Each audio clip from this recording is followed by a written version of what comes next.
Good evening, everyone. Welcome, a very warm welcome to you all. Good evening. Thank you so much for joining us this evening at the University of East Anglia's Spring 2025 Lasdun Lecture, Accelerating Action Towards Gender Justice for Climate and Food. We have a wonderful turnout here this evening. Thank you all for joining us. And we also have a very large audience joining us from across the globe via live stream. So welcome. I'm Professor Olga Tragaskis, and I am your Pro-Vice Chancellor for Social Sciences here at the university, and I'll be your host for the evening. As many of you are graduates of UEA, I'd like to, we're getting the slides up to date, I think. As many of you are graduates here at UEA, I'd like to share some exciting updates from the faculty. We have, on the research side, we have Psychology's Marcus Harrington's research on how deep sleep prevents unwanted memories from intruding our thoughts was covered globally. Here you can see some of our wide coverage from the Telegraph to the New York Post to the Times of India. If you haven't already had a read, I thoroughly recommend it. Excellent work. And some other interesting news, we had Sarah Brainsworth, lecturer in primary education in our School of Education and Lifelong Learning, has developed a novel way to engage her primary PGCE students by utilising TikTok. She uses it as a means to record and disseminate course content. And despite her efforts to try and focus this just on her own students, her audience has since grown to nearly 18,000 followers. And her videos for grammar, punctuation, vocabulary under the handle of @GrammarSlammer. You can see I'm a TikTok fan, @GrammarSlammer, has been liked by 177,000 times and viewed more than 6 million times and counting. Huge achievement, Sarah. Well done. Back on campus, the return of UEA's literary festival, UEA Live, has been hugely popular.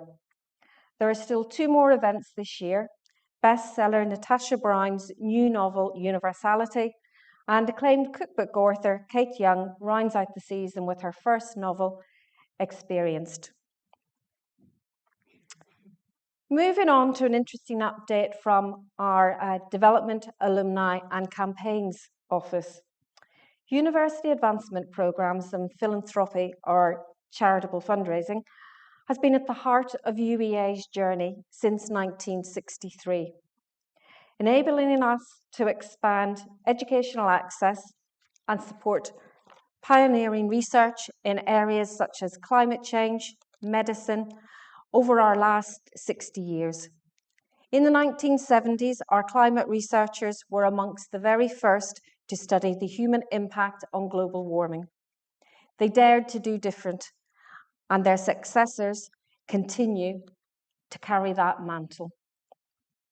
Over the past 60 years, we have built a strong and lively community who believe in the power of giving and transforming lives. The spirit of generosity will be even more crucial as we move forward into the next 60 years of UEA. And in line with that, the Development, Alumni and Campaigns Office recently launched an ambitious new institutional fundraising campaign, Dare to Do Different.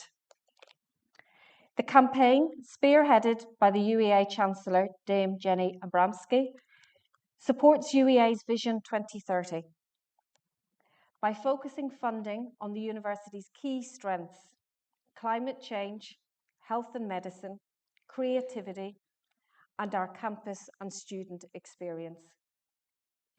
Our global goal is to raise 100 million to underpin academic excellence, transform our campus, push the boundaries of medical research, mitigate climate change, and strengthen arts and humanities cultures. Now to tonight. I am incredibly proud to introduce our speaker, Nitya Rao, Professor of Gender and Development. Professor Rao is an ideal speaker to deliver this lecture in support of International Women's Day. Now, in her 23rd year as part of UEA's School of Global Development, Nitya brings deep experience and understanding of the livelihood of marginalised communities, Indigenous peoples, rural community, migrant workers, farmers, fishers, amongst others. And looking at these in context of climate variability, economic precarity, and social inequality. Over the years, Professor Rao has taught, developed, and directed a range of undergraduate and postgraduate programs, including gender and development.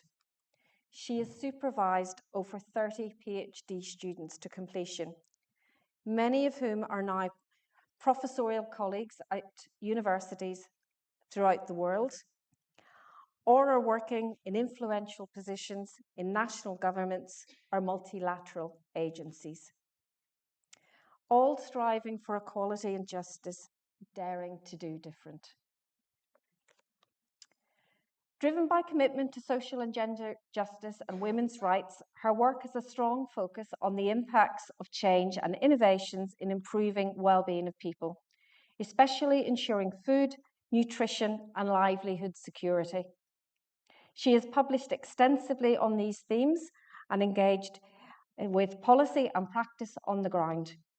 Nitya is director of the Norwich Institute for Sustainable Development, a member of the Scientific Advisory Committee of the United Nations Food Systems Coordination Hub, a commissioner for the EIT Lancet 2.0, and served 2 terms in the high-level panel of experts to the Committee on Global Food Security Steering Group. So now, without further ado, I will ask Nitya to come to the front, and she will start her lecture. Thank you. If we welcome Nitya.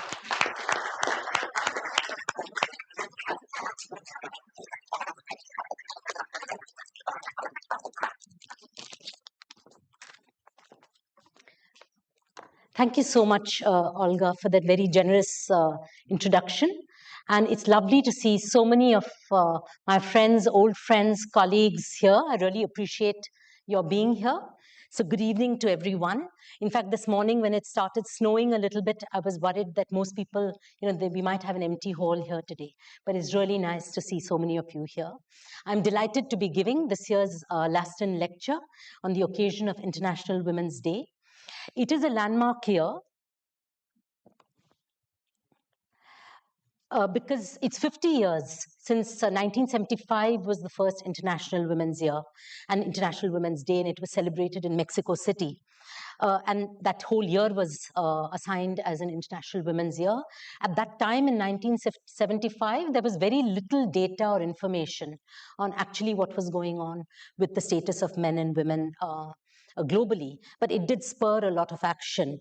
And in the early 80s, as a student in Delhi University in India, actually it was a very active time for the women's movement, when there was a lot of mobilization, documentation, data collection, and so on going on. One summer, I had volunteered in the Indian Himalayas, which was then very prone to floods and landslides, and even till today it is, with an organization which had led what was then called as the Chipko movement, which some of you may have heard of, where there was women sort of hugging trees in order to protect it from felling or from deforestation.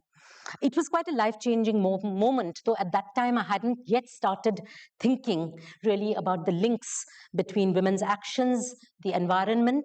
Climate change was not then very much in the discourse, and also food and livelihood security. So I think those years were very formative because I was also growing up in a family where there was sort of cutting edge agricultural science research to address problems of food security in the country. India was then independent about maybe 2 decades into independence, and also a deep concern for human rights and gender equality. And this experience, our regular sort of visits to farmers' fields on weekends to see how they were responding to new technologies, watching women manage whether it's livestock or storage of grains or cooking food for everyone, including labor, really made me start thinking about some of these issues of, what's recognized, what's valued, what's not, and so on. And I think now, today, more so with the problems of food insecurity intensifying in the face of climate change, I think we do need to seriously think about issues of gender and gender equality. I think, Olga, as you said, this is my 23rd year at the School of Global Development, and I think a lot of what has shaped me in these 23 years has been discussion with colleagues, sharing ideas, working together. So I really thank all my colleagues from DEV who are here today. So I'll basically briefly, the theme this year is accelerating action, taking swift and decisive steps to achieve gender equality. But what I want to do is divide into 4 parts. I'd like to sort of quickly overview on what's the situation with food security and climate inequalities or climate threats and risks, 2 of the biggest issues facing us today, and then try and make the link of why gender justice is really important to address this problem. I'll give you some examples from the research, policy, and action, which we've been involved with, and also then finish off with how we can all do something or be more involved in bringing a change. And I think I just want to specify that more so in today's sort of geopolitical context as well, where development budgets are being cut, there is less attention, there is a real backlash in terms of not just gender, but race, all kinds of inequalities that we really need to take action. So starting with 2020, the United Nations Secretary General's call to action was really emphasizing that we need to put people first. We need to start with people, their food security, their health, and their nutrition. Of course, we need to remember that this is happening within a context of planetary crisis, where we are rapidly crossing the limits of climate change, of course, but also biodiversity loss, availability of water, rise in nitrogen and phosphorus, other pollutants, and waste. So central to all of this needs to be a people-centered strategy of leave no one behind. And I think this is also the starting point for us at the School of Global Development. So the UN, of course, does emphasize a range of marginalized or excluded groups, including women, youth, indigenous peoples, as key to designing and implementing policies at the local level and other strategies. But in practice, actually, there's a long way to go. Because engaging all sectors and stakeholders, it's easy to say that everybody should work together, but it's much more difficult to happen in practice. And I think one of the key points has been, which is often put under the carpet, is that we are all sitting in different positions with the different degrees of power. So the power relations are very key. So you can't expect a rural woman to be talking to a bank manager or a financial stakeholder or a business leader at the same level. So we talk about bringing stakeholders together, but we often don't create an enabling environment for that.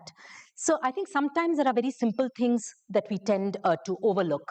So just a little something which impressed me and I wanted to share recently. A couple of months ago, I was at the Boardwalk Dialogues in the US, and the president of Tanzania, a woman, Samia Suluhu Hassan, was there.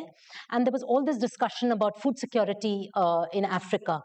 And the World Bank, the African Development Bank, everybody was committing and said we really need to improve infrastructure, roads, transportation, etc., to achieve food security in Africa. And she then spoke and she said, yes, that's true, we need infrastructure.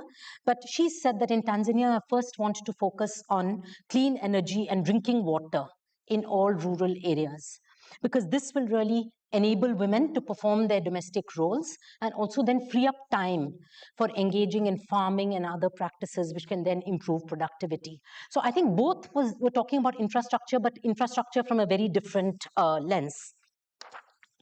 So coming to food security or hunger, where are we now? And I think we see all these figures. This map is from the Global Hunger Index, in which I was involved last year.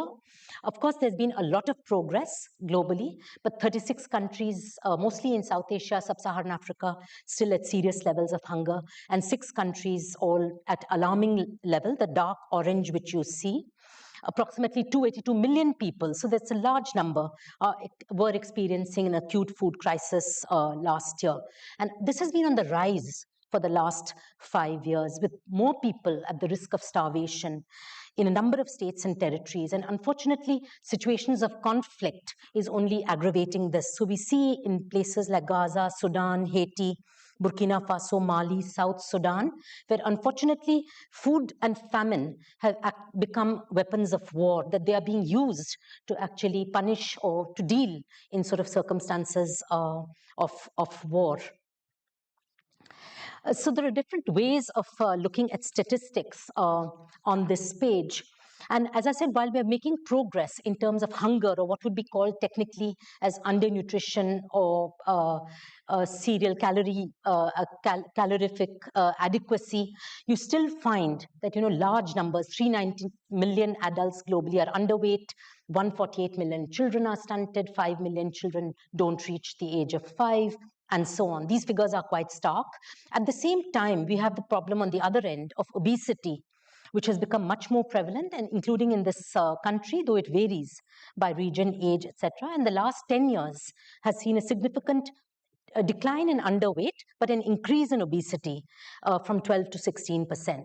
So emphasis now increasingly is on not just food security in terms of the amount of food you eat, but also the quality of food. And in fact, just last week, the UN Statistical Commission has included a new indicator for looking at the Sustainable Development Goal 2 on zero hunger and food security, which is looking at dietary diversity. So how diverse are our diets? And this, of course, means that this broader understanding then shows that it is really about quality of food that is very important. And the Food and Agriculture Organization, UN's annual report, the SOFI, it shows that 2.8 billion people, or 35% of the global population, actually couldn't afford a healthy diet. So while people in hunger might be reduced, actually a lot of people are not eating a healthy diet.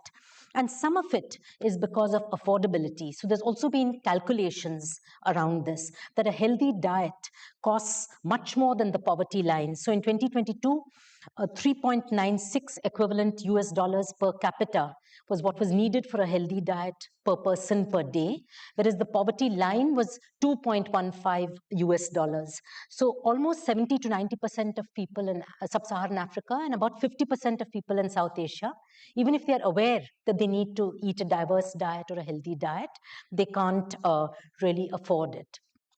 There's been a lot of push, and this year was also 2024 was also a year to sort of 30 years since the, or 20 years rather, since the right to food, the voluntary guidelines on the right to food, so that right to adequate food should be a universal human right, was passed.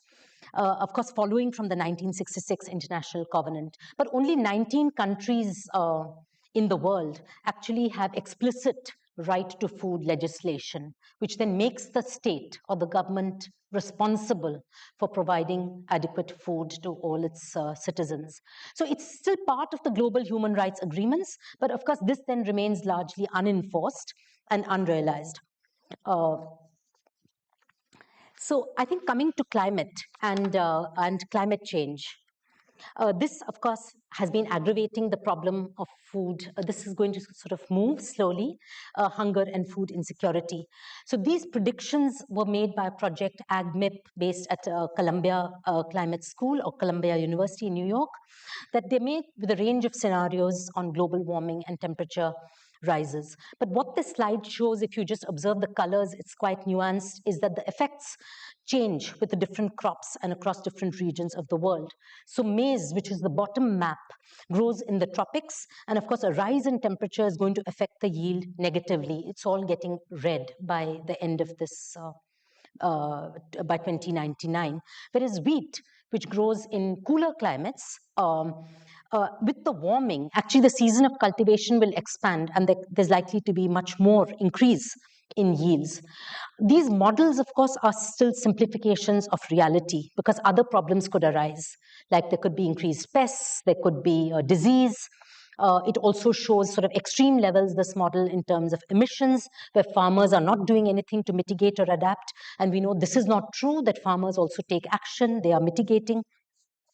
And also there is a further, of course, issue, not just about the yields and the amount of food produced, but also about the quality of food produced. So at UEA itself, in the School of Environment, Professor Rachel Warren and colleagues have done some interesting work around the protein content of grains, which they say could decrease by 20 to 30%. So that adds another complication, that you may be eating the same amount of grain, but getting less nutrition out of it.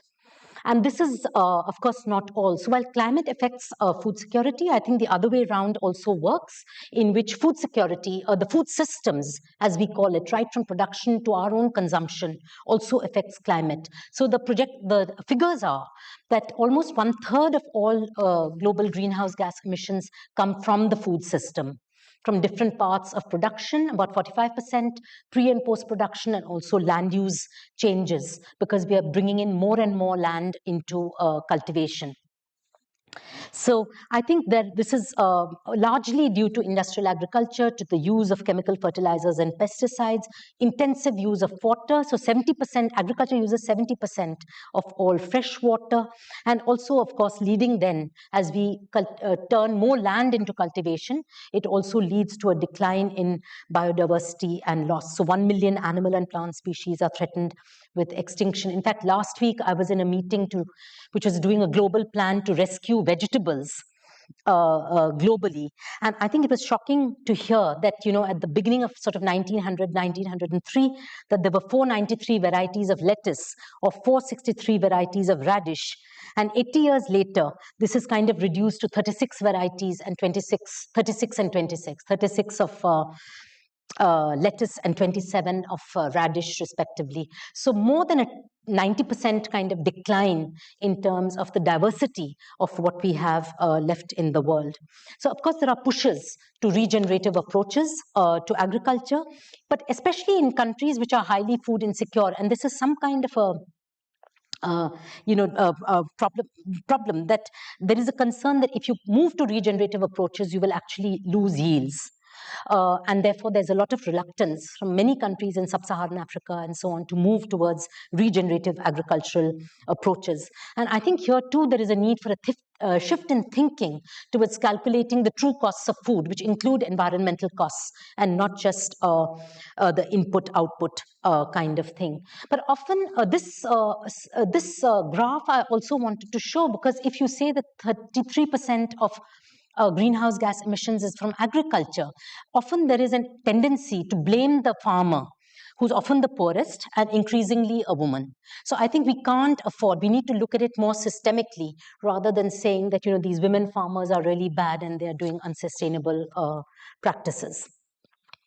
So I'll move now to why gender is, or how and why gender justice is an issue in this whole scenario and why it matters. So I think this is just a map I wanted to show you because I want to use it in my next slide. This is a gender inequality index of 2022, and the red parts are where more gender unequal, and the sort of lighter colors are supposed to be the more equal. But based on these criteria of reproductive health, empowerment, and labor market participation, I think the US, especially if it carries on with its policies of denying reproductive health services, might very well shift towards more red, I think, in the future, with all the sort of controls which have been put in on maternal health in particular. But I think this graph, which comes from the Global Hunger Index, is really interesting because this is quite stark. It uses the Global Gender Inequality Index to show that countries where gender inequality is higher, that it's in the top right quadrant, are also those where hunger is high and where food systems are at high risk of climate change, and vice versa. So there seems to be a clear sort of correlation between these figures, between gender inequality, food insecurity, and climate change risks. But it also shows there are examples in the report that where countries take measures to address these in sort of through different sectors and different sectoral actions, it can actually make a difference. So Nepal, one of the poorest countries in South Asia, but has actually achieved one of the world's fastest reductions in prevalence of child stunting. It has increased coverage of health and nutrition services, embraced a multi-sectoral and multi-stakeholder approach, enshrined the right to food in its constitution in 2015, and importantly, I think mainstreamed attention to gender equality across all its climate action and disaster risk reduction policies and development plans. I think so has Bangladesh, and I have a former student from long time back who gave me a surprise by coming here, which has done very well in terms of its focus on gender inequality and also with dealing then with climate and food issues. I just give you one more metric, and this is from the World Economic Forum's Gender Gap Report. So while strides have been made clearly in terms of education and health, there is a discrepancy in economic participation. But I think what's really key is the very low political empowerment or very low political participation of women globally. I think today, again, I can't but reflect on the context that with USAID dismantling its whole structure and funding with kind of immediate effect, and various countries, including the UK, moving away from ODA budgets. While we know that small budgets, even small amounts, 0.3% of the GDP of these countries, 0.5%, could have absolutely life-changing effects for people, particularly women, across the world. One example is, of course, Afghanistan, where maternal health clinics, the only ones that were running, were funded by USAID.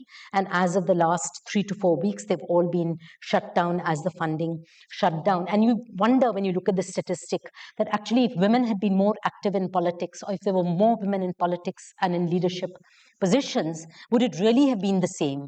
I mean, I sometimes wonder, would we really have had so many wars across the world?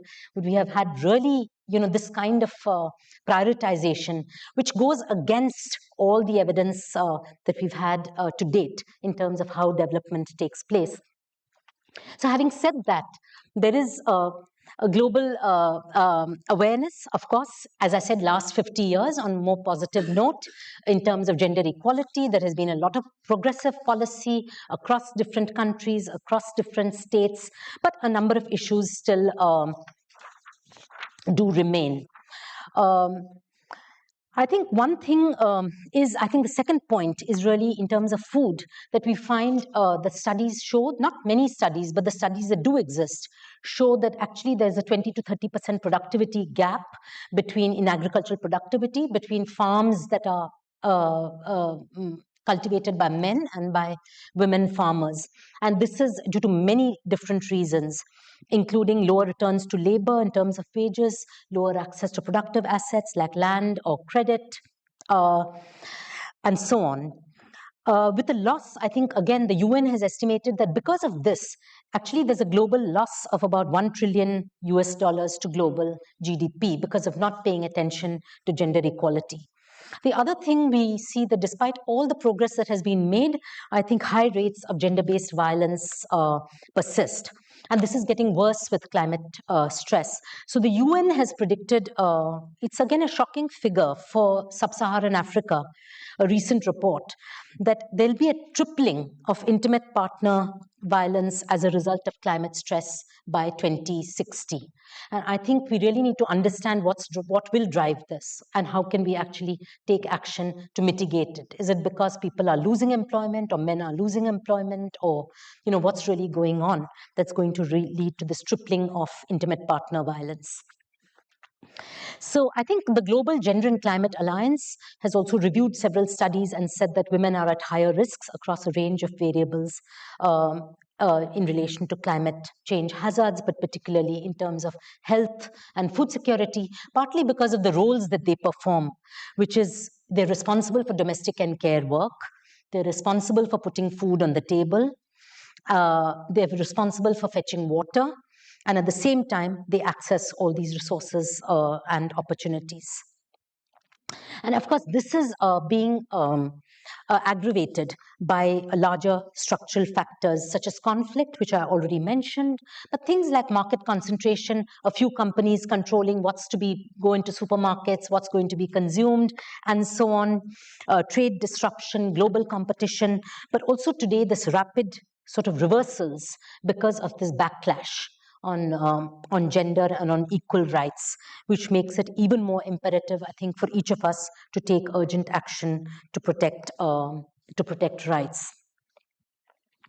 So gender justice, I think this was the theme of this last year's Global Hunger Index report, and I was one of the contributing authors on how gender justice can advance climate resilience and zero hunger. But the framework for gender justice is pretty simple, actually, and it gives us a set of principles that we can follow. So three elements really in terms of recognition, representation, and redistribution. So recognition is really to recognize that people are different. You know, we come from different social positions, different education, different age, different regions, different locations, different kinds of employment, and this creates different needs, different priorities. So I think before the talk, I was just talking to Olga, and we were saying that even here in the West or in the UK, a lot of women went into sort of informal work, self-employment with sort of very precarious work conditions, you know, unequal wages, and so on. So I think we really recognize that what are the reasons, what's driving this, that people are differently positioned. We need to recognize it as a first step. And then comes redistributing resources. And I think specifically, I would like to emphasize public resources, because that has been a debate in this country, but also across in terms of social protection measures. I already mentioned public goods like clean energy and water, which take up a lot of rural women's time in the global south, but also things like childcare services and healthcare services, keeping it in the public sector and making sure that good quality services are available. And third is representational justice, which is really looking at participation in decision making and politics. So I move on to the third part of what can we do, or what have we been doing? How can we address this issue? And I think this is kind of a framework which we developed for the report, which is saying that we need to work at all scales and multiple levels, right from the individual. So everybody can do something. We work from the individual level to the systemic level, and from very informal level to the formal level. So I think this kind of creates space for everyone to take action. So at the individual level, I think recognitional justice, of course, it involves, as I said, you know, recognizing discriminatory norms, transforming them, and so on. But also at the individual level, recognizing what women actually do, and, you know, valuing it and recognizing the unequal power relation, their knowledge, and so on. And I'll give you some examples in a minute. Redistributional justice, I've already spoken about, equal entitlements to productive resources, education, social protection measures. Very important is that we recognize, if we are taking these measures, that we recognize that injustices exist. And of course, these are underpinned by macroeconomic structural policies. So I think we would say that, you know, if you really want redistribution to happen, then there also needs to be reflected in sort of your tax and trade policies and so on that often affect the very vulnerable the most. And finally, representational justice, I think, is also about listening to people's voices, not just parliaments and participation in politics and decision making, but at every level. How do we design our research agenda? Whose priorities do we research, and so on? So, in terms of this work first started many years ago when we were working on a project with colleagues on climate change and adaptation to climate change in arid and semi-arid regions, and really seeing that, you know, what enhances or what doesn't or dampens women's agency when it comes to food security, but also successful adaptation. So there were several micro studies that were being done in many different places. We used a method called the qualitative comparative analysis to bring together several of these studies to help pinpoint, you know, what are the patterns that we see across based on in-depth knowledge, but looking at both predictability, so what can large data tell us, but also looking at context-specific heterogeneity. And I think what was very interesting that did emerge, and I think it's an important point in gender and thinking about gender justice and recognitional justice, is, for instance, just some examples. In Kenya, we found that, you know, women who were urban, who lived in urban contexts were much more entrepreneurial, if you like, or could, you know, engage in enterprise much more easily than those who were in remote rural areas. In rural Mali, there was a totally different problem of multi-generational households, and where the older women had a lot of agency, but the younger women had absolutely no decision-making power. In Namibia, where you had multi-ethnic communities, actually everybody was trying to compete with each other for getting state benefits. So actually the social cohesion and the social capital was not really strong enough. So I think all these examples really point to the need for what we call in gender analysis as an intersectionality or an intersectional lens, which looks at these different identities and how they come together or work together in terms of shaping what you can do or you can't do, and of course how you're affected. And with climate, we see with heat waves, it's the older people or the young children or the our construction workers working outdoors, agricultural workers, who are going to be much more affected than people inside, us academics or others doing indoor work. So what this study also then showed, because we tried to club together many of these smaller studies, and we thought it's very important to use a sort of social institutions lens as well. So that's something I've been emphasizing, that not just looking at individuals, but as individuals embedded within a society, so within community, within markets, within state institutions. And we found multiple drivers of agency working across these sites and scales. What we know, and I think what all the other studies which I mentioned earlier do say, is that any kind of climate stress or environmental stress does adversely affect women. So it does put extra pressures on them. But also the poor working conditions came out as very significant in terms of lower wages, poor working conditions of women. But within this, we found then two pathways. One was really looking at the state of state interventions, state social protection as very significant in supporting women, creating an enabling environment. If you have good childcare services, women can go out there and work the whole day and come back and earn money. If not, you can't. So I think this came out as very important. And where state social protection was not being implemented, it was really about social capital, that how did people organize or communities organize themselves, and could they give each other support to undertake some of these activities. That was, so women's collectives and collective action came out very strongly, but unfortunately in a lot of these contexts, there was not enough funding or support to this kind of collective action. And we're talking about poor people in this study, so there's only that much they can do from their own resources. The second pathway was in a way depressing pathway, because it really showed that even where the household is quite supportive, you have no constraints on women's mobility, work, etc., but poverty can really be a damping factor, where people don't have access to productive assets, they have poor health, they're indebted, they're in a kind of vicious cycle of poverty, that can be a real dampener. But anyway, this kind of analysis, I think recognizing these differences really helps suggest what we might do, what kind of interventions might be more effective across particular contexts. So the second dimension is around redistribution and redistributive justice, which I will kind of go through a little bit quickly. I think this is this was again a study that we did, that some of the interventions that are being taken, and this table is from a study on climate smart agriculture interventions, which was put together by the World Bank and so on, and we reviewed it in the context of South Asia, and there's a publication out of it. But what it shows, if you look at just the last three columns, is that all these interventions are good from a climate smart perspective, but they have very differential effects on women's time and women's control over income. So if you look at conservation agriculture, it has high benefits for resilience, for adaptation, and so on. It has high time burdens for women and low control of women over the outputs that come out of this. But improved home gardens has quite the reverse. It has low labor inputs and much higher control, because home gardens are seen somehow as being within women's domain. Similarly, technologies. I think we often think that poor women, they're illiterate and we have to give them something very simple and so on, some kind of pounding, all mechanical, manual kind of jobs that women can do. But actually, poor women, they may be non-literate, but they're very good with technology, and they're able to really grasp.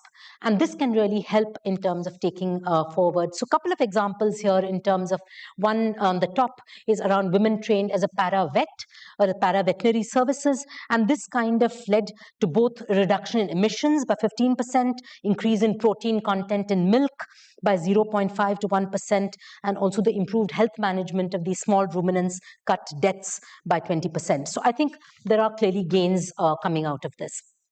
The final dimension is on representational justice, where youth and digital platforms. I've done a lot of work on this, and I'm very happy to see colleagues from RIN, especially Annie here, because she was supporting us with this project run through UEA on, it was a Global Research Translation Award, where we really worked with communities, and there were colleagues from film studies, Christine Cornier, who helped with a training in filmmaking with indigenous youth, both young men and women. It was during COVID.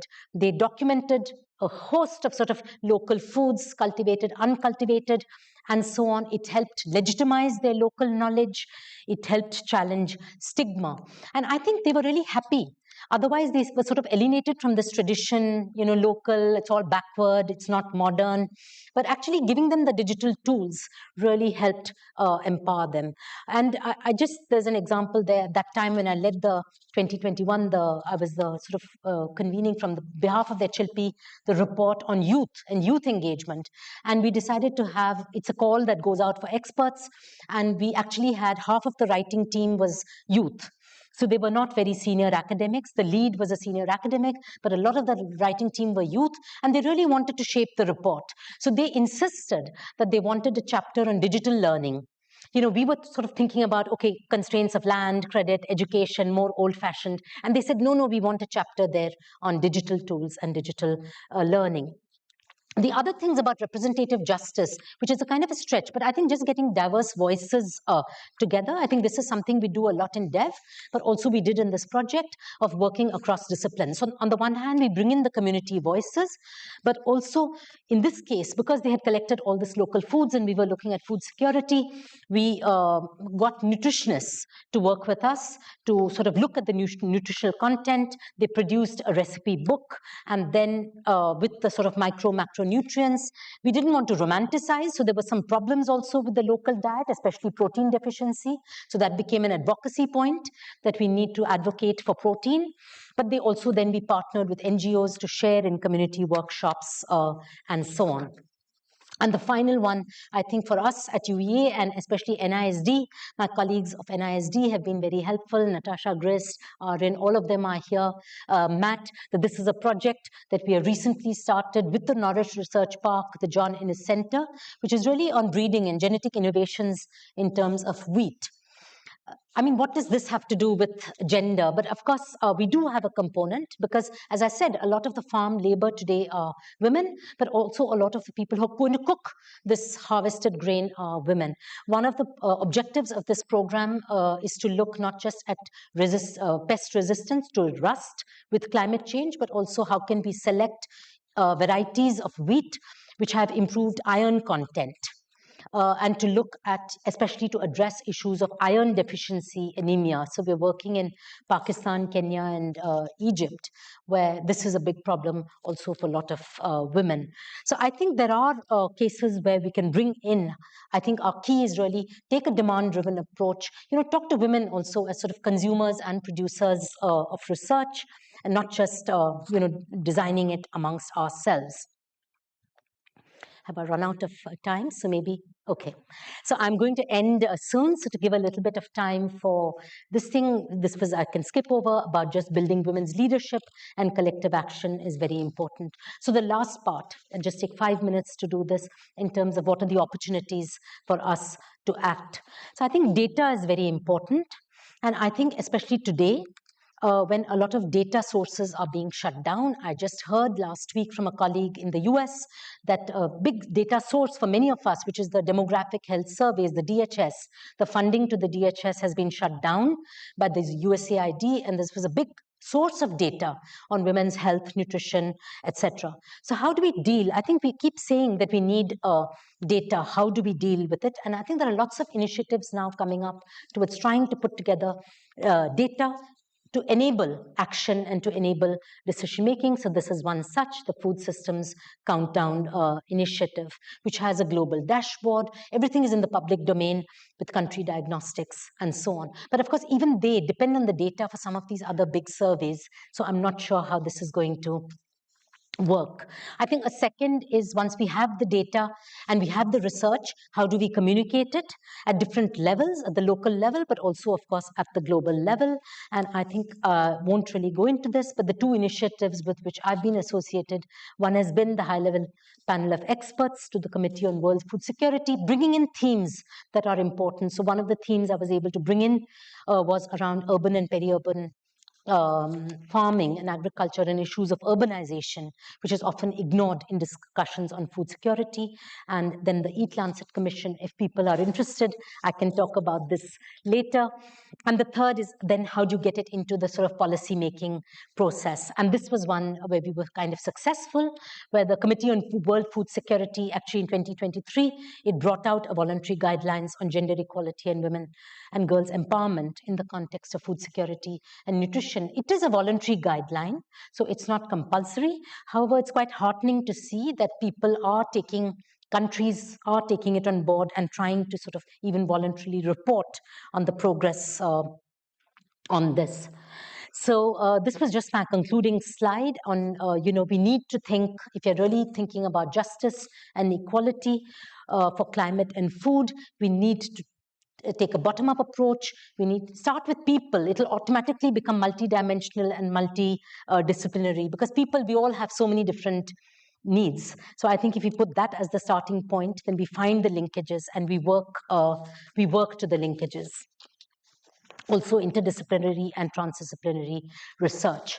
So just to conclude, I think what can we all do to support gender justice on food and climate, especially in today's context and the current geopolitical climate, that there's a lot of attack in terms of funding, in terms of research, in terms of investment. And I wanted to emphasize that even as individuals, there is something that we can do in terms of, using whatever skills. All of us have some skills, have some hobbies, have some interests. We use it, we share with each other, we inform each other. It's not as complicated, I think, to start doing at our own level.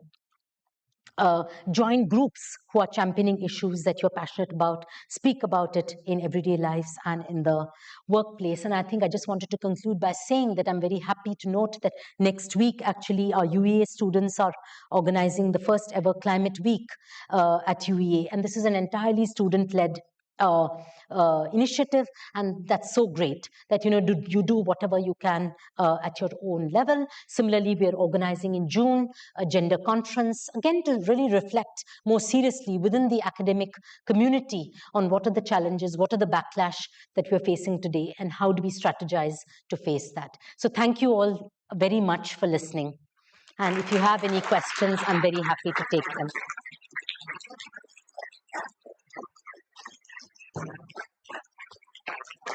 Wonderful, thank you.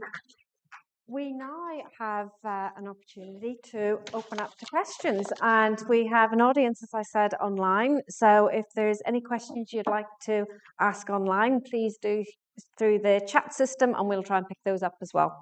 Do we have some questions? Yes, we've got one in the... We'll try and get a mic to you. We'll do pass the parcel.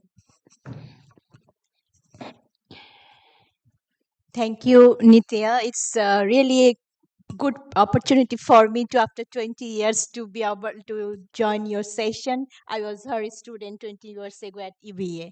My name is Tahira Jabin. I'm from Bangladesh. I work for an international development agency in Bangladesh, Foreign Commonwealth Development Office. I just wanted to two questions. I'm glad you already highlighted about this current funding landscape is changing in the geopolitical context. So what kind of other alternatives you can suggest? Because we know the situation might not be going towards positive direction, might not be in the worst scenario. What other alternatives that southern countries and in the globally they can take it? That's number one. Number two is the COP29 we have seen, though the climate action, the leadership, the climate negotiation, female leaderships is very only 35% was this in the COP29. In the COP30, good thing the gender dimension was mentioned in the climate action thing, but in terms of the leadership negotiation, their participation is quite low. how we can focus on this strengthening the leadership and in the tough negotiation, because you already highlighted the power dynamics is actually playing behind the scene, even in the top level. Thank you. Do you want to take one at a Whatever, time, or do you want to take a whatever. few? What do you feel? I can take this, or I can take a couple of more together. Well, maybe while we're waiting, yes, you take I that can one take and this give one. this thinking Yeah, time. thanks very much. I think what are the alternatives? I don't know. I think we just have to be hopeful. I was in a meeting of the UKRI International this morning, and I think everybody is in a state of uncertainty, but the mood was that we shouldn't get depressed. And I think we should stay positive and try and find areas to bring in sort of issues of gender and equality wherever there is. So for instance, for the UK government now, I think a lot of focus is going to be on growth and business and so on. But I think within those discussions, if you can bring in some of these issues, I think Bangladesh at least has been a leader in many ways in terms of generating alternatives. I mean, now the chief advisor, Grameen Bank, I think he was also got an honorary doctorate from UEA many years ago, Professor Mohammed Yunus. But I think these are models which have come from the global south and spread to the global north and to other places. So I think, in a way, it's an opportunity to look for other models from the ground, which may be more low cost and not high investment models. I think more than ever to see what people are doing, to see how they are coping. It may be coping, but there may be possibility to actually upscale some of that with not need for so much money. So I think it's probably a time of uncertainty, sometimes also a time of opportunity to look to change and to challenge unequal power relations. So I think that's the first. Gender leadership in COP29, I think in a way, COP29 was a positive story because when they first had an only male organizing committee, within a week, people pointed it out and they had to include some women within the organizing committee. So I think people have now at least started responding in that way. In terms of negotiations, I mean, yes, it's still a long battle. I think that bit in terms of really having voice on the table. Sort of many different analysis, how many chairpersons of big corporations are women. I think it's less than 2%. So I think there's still a big gap in parliaments. I mean, this 22% is the average figure. In many countries, it's very low. So I think, there is still a long way. I don't have a answer. I think I don't know why women don't want to participate in politics. Maybe we are more comfortable with our research and we don't want to get into a very dirty game out there. I don't know. And also, I think there are structural, I think jokes apart, I think there are structural issues. So I think even women who've been in the British Parliament have said that often many of the committees, the meetings, they're all held late at night. And especially if you have a family or if you have children, this is not a very friendly kind of environment in which to work. If the main negotiations are going to be at midnight, a woman really can't stay away from home between 9 p.m. and midnight, night after night. So if that's the nature of the job, unless the culture changes in terms of the organizational culture of keeping better hours for negotiations and for working hours, I think there has to be some give and take structurally as well. Wonderful. We'll try and take a couple of questions now. Have we got a few more questions from the floor? Is that one there? No? No, sorry. Yep, we've got one here. Brilliant. We're bringing a mic down to you. It's the, yeah, thank you. Any others, raise your hand, we'll know where to go. Hello.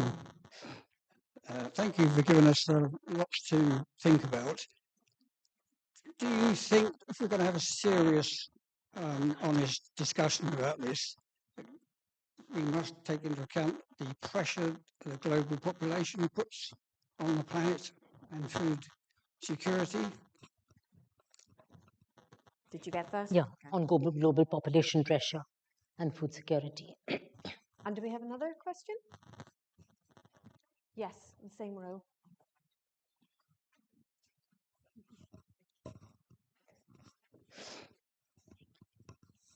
Hello, thank you very much for the presentation. You mentioned something about the access to credit for women. What do you think, or I don't know if you found during all those studies, what are the main barriers to access to credit, especially in the agriculture sector? Why banks or international development institutions are not willing to provide more funding? Okay. Wonderful. Okay. So maybe I can take the two of those. I think global population pressure. I think, yes, this is an issue. I think there is a question, for instance, Eat Lancet, that another 10, 15 years, we may have 10 billion people globally. How are we going to feed them? But I think there's a real issue of distribution. So the real issue is that we do have enough food, but it's not equally distributed globally. I think some people are over-consuming and some people are under-consuming. As I said about war, like all these 6 countries which have been alarming because they're in states of conflict, it's not that there's not food to feed them, but it's for various reasons that food is not being allowed in, it's not reaching there. When the war started, the invasion in Ukraine, the Russian invasion in Ukraine, actually I was member of the HLPE then, and we did say that, this somehow the food, the wheat, because a lot of the famine and a lot of the crisis in Africa and Ethiopia was because of the blockage of wheat from there to those countries. So I think it's not really, from food security point of view, it's not really an issue. I think we have enough, we can cope with the numbers, the global trends are in the right direction, that they are coming down. In fact, many countries, like in the global north, they want to increase the population, right? Because they want more people, because it's below, with an aging population, there's not enough younger people. So I don't think that we can go down that route of saying that we should go more for fertility decline necessarily. I think most people across the world, and even in the global south, have actually got that they need to survive, and they know what's the ideal family size to survive. So I think it's more a distributional problem really than this. On the microfinance, actually sitting next to you somewhere is Marin, who has done a lot of work on microfinance. I've done work with her. I think that the thing is that the very terminology, I think the credit that goes to women is mostly in the name of what has been called as microfinance, which is micro or small finance. I think we don't trust women with larger amounts of finance. So actually, for many of the things that they need, if they really want to do a shift in farming system or agriculture, they need big investment. No bank will give them that kind of investment. They're asked to join a group and then get a small loan. With a small loan, you can only go so far. You can't really transform things. So I think there's a big barrier when we look at aggregate statistics in terms of commercial loans given from banks. I think there's a very small proportion that goes to women farmers or women producers due to many different reasons, including the lack of collateral. So I think some of those structural issues are there. In rural context, if you see land or house or mortgage, whatever, you need to give something to get a bank loan. And I think for women in that context, they don't really own that kind of asset to be able to get a mortgage or a big loan from a bank. So I think there is still some bottlenecks in terms of unequal distribution to credit. And while microfinance is definitely there and it has caught up across the world, I do feel, Marin may differ from me, but I do feel it has some limitations in terms of transformative change. Wonderful. Thank you. I think he has a follow-up question. I think we have come to the end this evening. We've run out of time here. However, we do have receptions, a drink reception in the foyer. So please, if you're here, come and join us. For those that have joined us online, thank you for your time. I hope you find it as stimulating as we have. And it just, at the end, I would just like us to say a huge thank you to Nitya for a fabulous presentation. Thank you so much. I really enjoyed it. Thank you.